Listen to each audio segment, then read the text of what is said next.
You are at the end of a long shift. A client who is getting ready to discharge pulls you aside and says, "You're the only one who really gets me. Can we stay in touch on social media after I leave?" It comes from a good place. You have spent weeks building rapport, and part of you naturally wants to be nice. Saying no in this specific moment can feel uncomfortably close to being rude. The Emend Healthcare Code of Conduct provides the framework for these interactions. Think of professional ethics as the active daily practice of how you carry yourself on the floor. Trauma-informed care relies on predictability and consistency to create safety. You build this by maintaining clear, professional boundaries. This mandate requires treating every client with dignity, maintaining a clinical environment entirely free from discrimination or harassment, regardless of race, age, orientation, or background. Holding the line on these boundaries prevents re-traumatization. It actively protects the client's recovery journey and keeps the therapeutic space secure. So, how do you handle that friend request? You smile and you warmly decline. You tell the client that to protect the progress they have made, your relationship must remain strictly professional. Let's look at another common scenario. A grateful family member corners you in the lobby and offers you cash or a gift card for taking such good care of their loved one. It is tempting to imagine how many coffees that cash would buy, but the external requirement here is absolute. You smile, thank them for the thought, and gently decline. You also refuse to sign any personal legal documents or do special favors. Now imagine a brand new intake walks through the doors, and it turns out to be your loud former neighbor. What is your immediate first move?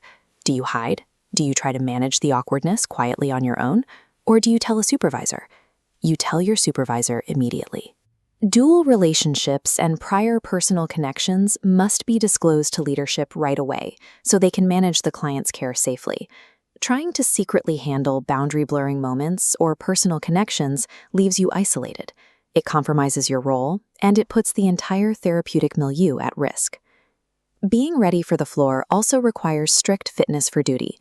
You must arrive sober, report any medication that affects your performance to HR, and only perform tasks that fit within your specific BHT scope of practice.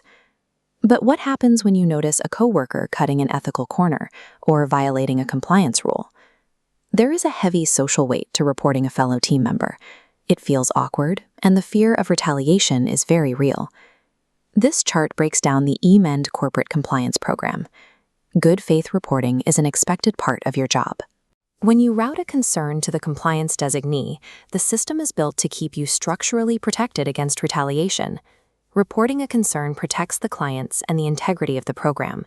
It gives leadership the chance to fix systemic problems before they escalate. For our California programs, there is an additional layer of oversight. DHCS registered or certified AOD counselors must also adhere to the CCR Title IX Code of Conduct. The boundary rules we just covered apply universally to all BHTs on the floor. The stakes are high. If an ethics violation is substantiated, Emend may be required to report the individual directly to the state certifying body. Keep these 5 core rules in mind. Enforce dignity for all. Hold trauma-informed boundaries.